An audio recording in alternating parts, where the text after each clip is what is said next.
میں ملے ہوئے تھے، یہاں تک کہ وہ فتنوں کے زمانے آئے، فرقے میں بنے، مذاہب شروع ہوئے، اور بادشاہوں اور قاضیوں نے بادشاہت اور اپنی قضات کی گدیاں بچانے کے لیے لوگوں کو تقسیم کیا، مال کمانے کے لیے جو ہے اس طرح سے امت کو تقسیم کیا، پارا پارا کیا، اور لوگ غلط راہوں پر چلنے لگے۔ معلوم ہوا میرے عزیزو کہ اہل حدیث یہ کوئی نیا نام نہیں، نئی جماعت نہیں، بلکہ یہی اصل الاصول ہے جن پر رسول اللہ صلی اللہ علیہ وسلم عامل تھے۔ آپ نے صحابہ کرام کو جس پر چھوڑا تھا، اور جہاں جہاں صحابہ گئے، جن جن شہروں میں صحابہ پہنچے، وہ سارے کے سارے اہل الحدیث بنے، نہ کوئی حنفی بنا، نہ کوئی شافعی، نہ کوئی مالکی، نہ حنبلی، نہ ظاہری، نہ داؤدی، نہ قادری، نہ چشتی، نہ تیجانی، نہ رفاعی، نہ دیوبندی، نہ بریلوی، نہ قادیانی، نہ بحری، نہ اسماعیلی، نہ برہانی، نہ سرحانی، نہ کنیانی، نہ مرمانی، نہ کرمانی، نہ کریانی، کوئی بھی نہیں۔ یہ سارے کے سارے میرے لوگ دلیلیں بھری پڑی ہیں کہ سارے کے سارے اہل الحدیث اہل السنہ والجماعت تھے، اور ان کا ذکر میں مکمل نہیں کر سکتا، ایک لمبی تاریخ ہے۔ اور آخری بات بتا کر میں اپنی بات ختم کروں، ذرا ائمہ رحمہ اللہ کی دیکھ لیتے ہیں، ان کے اوپر بڑا زور چلتا ہے نا۔ ائمہ رحمہ اللہ کا نام لے کر کے خود دکانیں چمکائی جا رہی ہیں، خود یہ ائمہ بیچارے کیا تھے، سنو اور کان کھول کر کے دنیا کے مسلمانوں سنو کہ یہ ائمہ رحمہ اللہ پکے اہل حدیث تھے۔ یہ بھی کون تھے؟ اہل حدیث تھے۔ یہ امام ابو حنیفہ رحمۃ اللہ علیہ کا حوالہ دیتے ہو، آؤ ہم امام ابو حنیفہ رحمۃ اللہ علیہ کی باتیں تمہیں بتلاتے ہیں۔ امام ابو حنیفہ رحمۃ اللہ کہتے ہیں اذا قلت قولا کتاب اللہ مخالفہ فاترکوا قولی، اگر میں کوئی بات بتلاؤں قرآن کے مخالف ہو تو میری بات چھوڑ دو، او یخالفہ خبر رسول اللہ صلی اللہ علیہ وسلم، یا اللہ کے رسول کی بات کی مخالفت میرا قول کرے تو میری بات کو کیا کر دو، چھوڑ دو۔ یہ کون کہتا ہے؟ یہ ہم ہی تو کہتے ہیں، یہ ہمارے ہی امام تو ہوئے، آج ہم انہی کی باتیں کہتے ہیں کہ اے لوگوں جو بات امام ابو حنیفہ کی اللہ کے قرآن کے خلاف ہو، محمد الرسول اللہ کی بات کے خلاف ہو، اس کو چھوڑ دو، تو تم کہتے ہو ائمہ کی گستاخی کرتے ہیں۔ ہم گستاخی کرتے ہیں یا تم کرتے ہو؟ کون کرتا ہے؟ وہ بیچارے بری ہیں، انہوں نے کہا حرام ہے اس آدمی کے اوپر جو میری بات کے کسی بات پر فتویٰ دے بغیر دلیل جانے کی، حرام ہے تقلید کرنا۔ وہ کہتے ہیں اذا صح الحدیث فهو مذہبی، جب تمہیں کوئی صحیح حدیث مل جائے یاد رکھو وہی میرا مذہب، وہی میرا۔ اے جھوٹی حدیثوں کو اپنا دین بنانے والوں، یہ بتاؤ امام ابو حنیفہ نے گاجر اٹھائے تھے؟ بولو، قبریں مجاوری کری تھی؟ ہاں، میں نے پہلے بتلایا تھا، یہ وہ لوگ ہیں جو اہل حدیثوں کے اماموں کو عقیدوں میں کاٹ کر چھانٹ کر فروعی مسائل کے اوپر عمل کر کے اپنا نام ان کی طرف منسوب کیا ہوا ہے۔ عقیدہ کہاں گیا؟ عقیدہ کہاں گیا؟ یہی وجہ ہے میرے عزیزوں کہ آج ہندوستان، پاکستان، بنگلہ دیش، یہ خطوں سے تین ملکیں بڑے ڈھیٹائی ان کی چلتی ہے۔ یہ جو احناف ہیں اپنی کتابوں میں کیا لکھتے ہیں؟ نحن ومشایخنا وجمیع طائفتنا مقلدون للاشعری والماتریدی فی الاعتقاد والاصول خلافا لابی حنیفہ۔ کہتے ہیں ہم اور ہمارے علماء اور مشائخ اور ہماری ٹیم اور جماعت جو ہے، ہم مقلد ہیں عقیدے کے اندر امام ابو منصور ماتریدی کے، ابو الحسن اشعری کے عقیدے میں اور اصول میں، لیکن جزئی مسائل میں ابو حنیفہ کو مانتے ہیں۔ اصل اور جو جڑ ہے اس میں دودھ میں جیسے مکھی نکال دی جاتی ہے، ایسے امام حنیفہ کو نکال کے پھینک دیا، اور چند جزئی مسائل نماز روزے کے جو فرویات ہیں کہ مسح کرو نہ کرو، گردن پہ کرو نہ کرو، یہ چند یہاں نیت باندھو کی گردن پہ باندھو، اس میں امام حنیفہ کے مخالف بنے بیٹھے۔ ہم کہتے ہیں کہ یہ بتلاؤ امام ابو حنیفہ رحمۃ اللہ علیہ نے عقیدے میں کون سی غلطی کی کہ تم نے ان کو اس میں اپنا امام نہیں مانا؟ بولو، جڑ ہی چھوڑ کر کے پتیوں کے اوپر دوڑ رہا ہے یہ بندہ، یہ سلامت رکھ سکتا؟ اور ہمارے پاس جڑ ہے تو ہم بد مذہب۔ امام حنیفہ رحمۃ اللہ علیہ کبھی بدعقیدہ نہیں تھے، امام ابو حنیفہ مشرک نہیں تھے، امام ابو حنیفہ بیعت نہیں کرواتے تھے، امام ابو حنیفہ یہ تمام سب خرافات نہیں کرتے تھے، یہ چلے، یہ گشت، یہ تمام سب جو خرافات ہو رہی ہے، یہ قبروں کی مجاوری، یہ تیجے، یہ دوئم، یہ قرآن خوانی، یہ فاتحے، یہ تمام سب جو غیر کے بزرگوں کے عقیدے، نبی صلی اللہ علیہ وسلم بادلوں کے رتھ پر سوار ہو رہے ہیں، صحابہ سے آ رہے ہیں اور نبی صلی اللہ علیہ وسلم کو عورت کے پیٹ پر ہاتھ پھیر رہے ہیں، نبی صلی اللہ علیہ وسلم خبروں میں جانتے ہیں، سنتے ہیں، یا رسول اللہ ہم لندن جا رہے ہیں، ہم امریکہ جا رہے ہیں، جا کے پوچھتے ہیں سوال۔ یہ اللہ امام حنیفہ کا عقیدہ نہیں تھا۔ امام ابو حنیفہ اس آدمی کو کافر سمجھتے تھے جو مردوں کے زندہ ہونے کا عقیدہ رکھتا ہے۔ امام ابو حنیفہ کہتے ہیں کہ اللہ عرش پر مستوی ہے، لیکن آج کل کے حنفی یہ کہتے ہیں اللہ ہر جگہ موجود ہے۔ سب کا یہ عقیدہ، اللہ ہر جگہ۔ یہاں تک کہ ایک بزرگ کا واقعہ حضرت جی نے لکھا ہے اپنی کتاب میں کہ وہ ہفتوں پیشاب پیخانہ نہیں کرنے جاتے تھے کیونکہ وہاں اللہ کے انوار نظر آتے تھے۔ ان کے تو پیشاب پیخانوں میں ہی نعوذ باللہ اللہ نظر آتا ہے۔ امام ابو حنیفہ کہتے ہیں کہ جو یہ عقیدہ رکھے کہ اللہ عرش پر نہیں ہر جگہ ہے وہ کافر ہے۔ بولو کہاں کے عربی رہ گئے بھائی؟ خود امام صاحب رحمۃ اللہ علیہ کے اقوال موجود، لیکن نہ دنیا کو الو بنایا ہوا ہے اور حنفی اور اپنا گھر کا جتنا بھی مسئلہ ہے اللہ کی قسم امام صاحب رحمۃ اللہ علیہ وہ امام بری ہے، وہ امام بری ہیں، امام بری ہیں، امام قیامت کے دن کام نہیں آئیں گے، امام لات مار کر کے جنت میں انشاءاللہ جائیں گے، اور تم یہی جو بندی بریلوی بن کے لڑتے رہنا، تم اس کو کافر کہنا وہ تم کو کافر کہنا، کہیں گے تم دونوں نپٹ لو یہی، ہم تو جا رہے ہیں اللہ کے حوالے سے انشاءاللہ نکل جائیں گے۔ وہ امام صاحب اہل الحدیث ہے، وہ نکل جائیں گے انشاءاللہ۔ امام مسلم، امام مالک یہ بھی اہل حدیثوں کے امام ہیں۔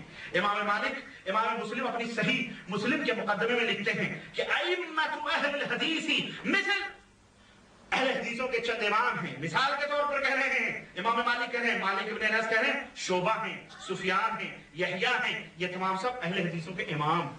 اللہ اکبر۔ امام مسلم کہہ رہے ہیں جیسے مالک ابن انس یہ اہل حدیثوں کے امام۔ امام شافعی ارے یہ تو مبلغ اہل حدیث تھے، اہل حدیثوں کے بہت بڑے مبلغ تھے۔ امام نووی ان کی شرح میں ان کی کتاب جو ہے لکھتے ہیں امام نووی ان کے بارے میں کہ ثم رحل الى العراق ونشر علم الحديث واقام مذهب اهله، کہ پھر یہ عراق گئے اور علم حدیث کو پھیلایا اور پھر اہل حدیث کے مذہب کو اپنایا انہوں نے، امام شافعی رحمۃ اللہ علیہ نے۔ اور ابن تیمیہ رحمۃ اللہ علیہ بہت امام ابن تیمیہ کہتے ہیں ثم ان الشافعي رحمه الله اخذ عن مالك ثم كتب كتب اهل العراق واخذ مذهب اهل الحديث۔ امام شافعی نے بہت ساری کتاب لکھی اور پھر اہل حدیث کے مذہب کو انہوں نے اپنایا اور اس کو اپنے لیے پسند کیا کہ میں اہل حدیث ہی ہوں۔ امام احمد بن حنبل کہتے ہیں جو امام ائمۃ اہل الحدیث ہے وہ کہتے ہیں کہ ابن تیمیہ کہتے ہیں اما الامام احمد فكان على مذهب اهل الحديث، احمد بن حنبل مذہب اہل حدیث پر تھے۔ یہ سب کافر تھے؟ بولو تو جو ناپاک یہ کہے کہ اہل الحدیث سے کفر کی بو آتی ہے وہ ناپاک ہے کہ نہیں ہے؟ بولو وہ ائمہ کا گستاخ ہے کہ نہیں ہے؟ بولو ان ائمہ رحمہ اللہ کی توہین ہے کہ نہیں ہے؟ اور امام شافعی کا سنو، امام شافعی چاروں امام سے امام ہیں، کہتے ہیں چاروں برحق ہے تو اس کو مانو یہ بھی برحق ہے۔ امام شافعی کہتے ہیں اذا رأيت رجلا من اهل الحديث فكأني رأيت النبي صلی اللہ علیہ وسلم، جب میں کسی اہل حدیث کو دیکھتا ہوں تو میرا دل اتنا خوش ہوتا ہے جیسے میں نے محمد رسول اللہ کا دیدار کر لیا صلی اللہ علیہ وسلم۔ یہ ہے اہل الحدیث کا مقام اور مرتبہ، اور اس میں کوئی شک نہیں کہ یہ علم اہل حدیث تھے اور انہوں نے صراحتاً اپنی اور کسی کی بھی تقلید کو حرام قرار دیا ہے، کھلا انہوں نے فتویٰ دیا ہے، اور کوئی مائی کلال ان کی تقلید کے جواز کا فتویٰ ان کے قول سے دے سکتا نہیں دے سکتا ہے۔ اور سنو میں آخری بات کہتے ہوئے اپنی بات دو تین باتیں میں ختم کروں، باتیں بہت ہیں لیکن سنو، اللہ کے رسول صلی اللہ کل ایک حدیث کی تشریح میں اللہ کے نبی نے فرمایا کہ لا تزال طائفة من امتی قائمین علی الحق، میری امت حق کے اوپر قائم و دائم رہے گی، میری امت کی ایک جماعت حق کے اوپر قائم و دائم رہے گی، میری امت کی ایک جماعت، میری امت کی 73 فرقوں میں سے ایک فرقہ حق کو پکڑے رہے گا، لا يضرهم من خالفهم، جو ان کی مخالفت کرے گا وہ ان کو کوئی نقصان پہنچا سکتا حتی یاتی امر اللہ، یہاں تک کہ قیامت آ جائے گی۔ اس حدیث کو بخاری نے مسلم نے روایت کیا ہے، اور صرف بخاری اور مسلم نے نہیں، سنو اس حدیث کو کتنے لوگوں نے روایت کیا ہے، اور پھر اس حدیث کی شرح میں بتا کر بھی بات ختم کروں گا کہ اس حدیث کو حضرت صحابی رسول حضرت ثوبان نے روایت کیا ہے، جس کو امام مسلم نے حدیث نمبر 1920 میں نوٹ کیا ہے۔ اسی طرح مغیرہ صحابی رسول نے روایت کیا ہے، نمبر 2 مغیرہ نے روایت کیا ہے، جس کو امام بخاری نے 3640 اور امام مسلم 1921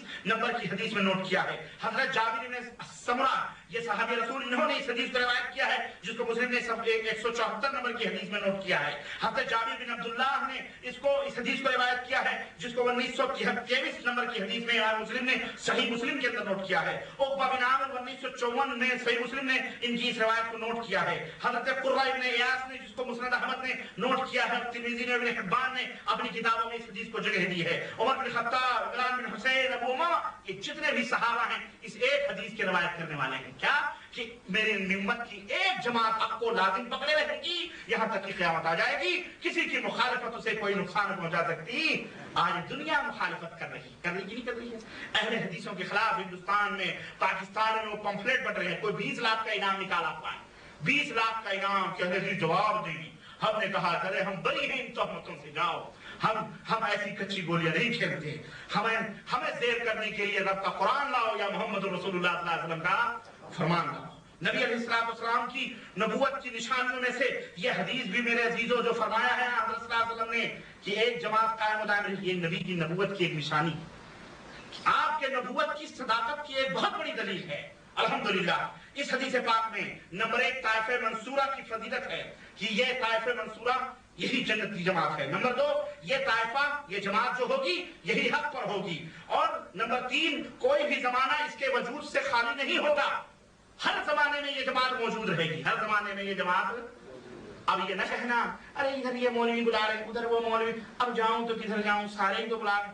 اب تمہارا یہ نہ کہنا، یہ کہہ کر کے تم کبھی بری ہو سکتے ہاں، کیونکہ اہل حق موجود رہیں گے اور وہ اہل الحدیث ہیں۔ یہ بات یاد رکھو، ابھی میں دلیل دیتا ہوں، یہی اہل حق ہیں، ان کے علاوہ سارے کے سارے اہل باطل ہیں۔ نبی علیہ السلام نے نمبر 4 ان کے لیے دعا کی ہے کہ یہ قائم و دائم رہیں گے قیامت تک۔ نمبر 5 اللہ نے ان کی دعا قبول بھی فرمائی ہے، اللہ نے نبی کی دعا قبول بھی فرمائی ہے۔ نمبر 6 یہی وجہ ہے کہ ہر زمانے میں اللہ نے ایسے لوگوں کو، ایسی جماعت کو باقی رکھا ہے تاکہ وہ قرآن و سنت کو پھیلاتے رہیں اور اس کے اوپر آنے والے جتنے بھی بدلیاں ہیں اس کو چھانٹ چھانٹ کر کے الگ کرتے رہیں۔ یہی طائفہ منصورہ ہے۔ اور وہ کون ہے؟ وہ کون ہے؟ آؤ وہ کون لوگ ہیں؟ آؤ ہم نہیں کہتے۔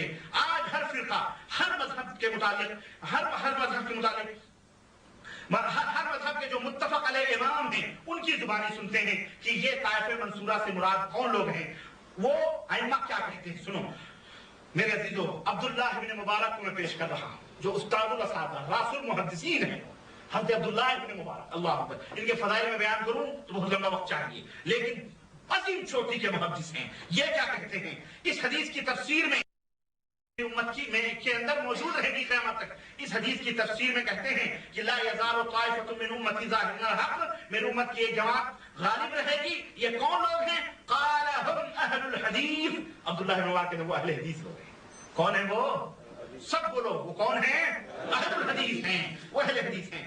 حوالہ مفتاح الجنہ سیوطی کی صفحہ نمبر 48، شرف و اصحاب الحدیث خطیب بغدادی کی صفحہ نمبر 26۔ علی ابن مدینی چوٹی کے محدث ہیں، جس کے بارے میں کہہ رہے ضعیف و ضعیف، جس کے بارے میں کہہ رہے ثقہ دنیا مانتی ہے، ان میں کسی مذہب کسی دھرم کا کوئی اختلاف نہیں۔ علی ابن مدینی اس حدیث کے بارے میں کہتے ہیں کہ لا یزال طائفۃ من امتی، اس حدیث میں جو اللہ نے طائفہ پر اللہ کے نبی نے فرمایا ہے جماعت وہ کون سی ہے؟ قال هم اہل الحدیث، وہ اہل الحدیث ہیں۔ مفتاح الجنہ سیوطی کی صفحہ نمبر 48، تقریص ابلیس ابن جوزی کی صفحہ نمبر 18۔ یزید ابن ہارون چوٹی کے محدث ہیں، کہتے ہیں ان لم یکونوا اہل الحدیث فلا ادری من هم، ارے اس حدیث پاک سے مراد اگر اہل حدیث نہیں ہیں تو مجھے نہیں معلوم ہے وہ کون لوگ ہیں جو جنت میں جائیں گے۔ سنیں اسی طرح یہ حوالہ آداب الشریعہ جلد نمبر 1 صفحہ 137، شرف و اصحاب الحدیث صفحہ نمبر 36۔ امام الائمہ امام بخاری کہتے ہیں کہ ہم اہل الحدیث، اس حدیث پاک سے مراد اہل حدیث لوگ ہیں جو حق پر قائم و دائم رہیں گے۔ اور اسی طرح محدث جلیل شیخ احمد بن سلام کہتے ہیں ہم اہل الحدیث، وہ اہل حدیث لوگ ہیں۔ اسی طرح امام الائمہ احمد بن حنبل کہتے ہیں ان لم یکونوا اہل الحدیث فلا ادری من هم، اگر یہ اہل حدیث نہیں ہیں اس حدیث پاک سے مراد تو مجھے نہیں معلوم کہ وہ کون لوگ ہیں۔ امام حاکم نے علوم حدیث میں قلمی مخطوطے میں اس کو ذکر کیا ہے، اور اسے شرف اصحاب الحدیث صفحہ نمبر 36 کے اندر موجود ہے۔ اسی طرح میرے عزیزو حدیث جو ہے ما انا علیہ اليوم واصحابی، نبی صلی اللہ علیہ وسلم جو فرمایا آج میں جس پر ہوں اور میرے صحابہ جس پر ہیں، جو جماعت اس کے اوپر قائم و دائم رہے گی وہ جنت میں جائے گی، ہے کہ نہیں؟ آج سے کیا مراد ہے؟